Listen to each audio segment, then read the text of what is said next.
បានជាទុរេនពូជមន់ថងបាទដែលមានអាយុកាលចាប់ដើមធ្វើការរៀបចំថែទាំវាមកទល់ពេលនេះបានរយៈពេល1ឆ្នាំ6ខែជាងហើយបាទដូចនៅក្នុងវីដេអូដែលបង្ហាញជូននេះនៅក្នុងលក្ខខណ្ឌនេះយើងធ្វើការ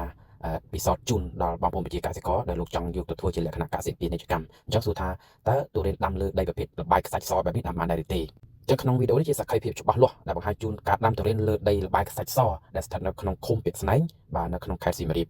ហើយការតុបតែងមេឃដូចក្នុងវីដេអូនេះគឺលើកទឹកចិត្តឲ្យមានការតុបតែងមេឃដែលមានការស្វែងយល់ឲ្យបានច្បាស់មេឃណាគួរទុកមេឃណាមិនគួរទុកហើយជាពិសេសទៀតនោះគឺអាយុកាលរបស់វា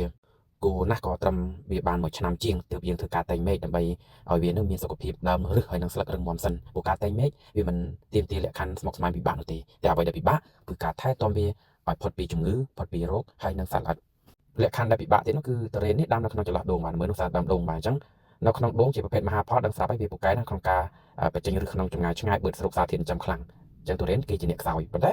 ជាងចង់ជម្រាបជូនថាការអនុវត្តតាមបច្ចេកទេសនៅក្នុងលក្ខខណ្ឌលំបាកបែបណាក៏យើងធ្វើទៅបានដែរឲ្យតែយើងស្វែងយល់អំពីតម្រូវការហើយនិងការថែទាំដំណាំទុរេននេះច្បាស់លាស់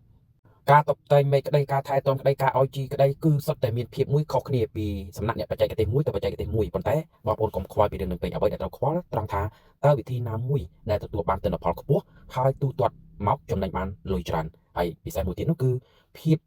ល្អគុណភាពហើយនិងភូតគីមអនាម័យនៃទុរេននោះវាដូចជាចុងភៅជាងការធ្វើម្ហូបតែមួយដូចគ្នាអ្នកខ្លះដាក់ប៊ីចេងមុនអ្នកខ្លះដាក់ស្ករមុនអ្នកខ្លះដាក់អំបិលមុនអ្នកខ្លះដាក់ប្រហុកតែអ្នកខ្លះដាក់កាពិតែអ្វីដែលសំខាន់គឺរសជាតិឆ្ងាញ់ហើយល្អសម្រាប់សុខភាពហ្នឹងគឺវាដូចគ្នាទេប៉ុន្តែយើងកុំខ្វល់ថាគ្រូនេះនិយាយអញ្ចឹងគ្រូនោះនិយាយអញ្ចឹងអ្នកនេះនិយាយយ៉ាងនេះអ្នកនេះនិយាយយ៉ាងនោះអត់សំខាន់ទេសំខាន់តើអ្នកនោះពិតប្រាកដអត់គាត់ជាអ្នកត្រឹមលក់អនឡាញឬគាត់ជាអ្នកបច្ចេកទេសឬគាត់ជាអ្នកដែលមានបទពិសោធន៍គាត់ជាអ្នកដែលផ្ដល់នៅជាចំណេះដឹងពិតប្រាកដយកទៅអនុវត្តបានជោគជ័យហ្នឹងគឺជាចំណុចមួយដែលយើងត្រូវតាមដានចឹងចាប់តាមដានទុរេននេះទាំងអស់គ្នាខ្ញុំនឹងបង្ហាញជូនឲ្យបានច្បាស់លាស់នេះដាំដុះនៅចំណុចនេះហើយតើនៅពេលដែលវាបានផលផ្លែមក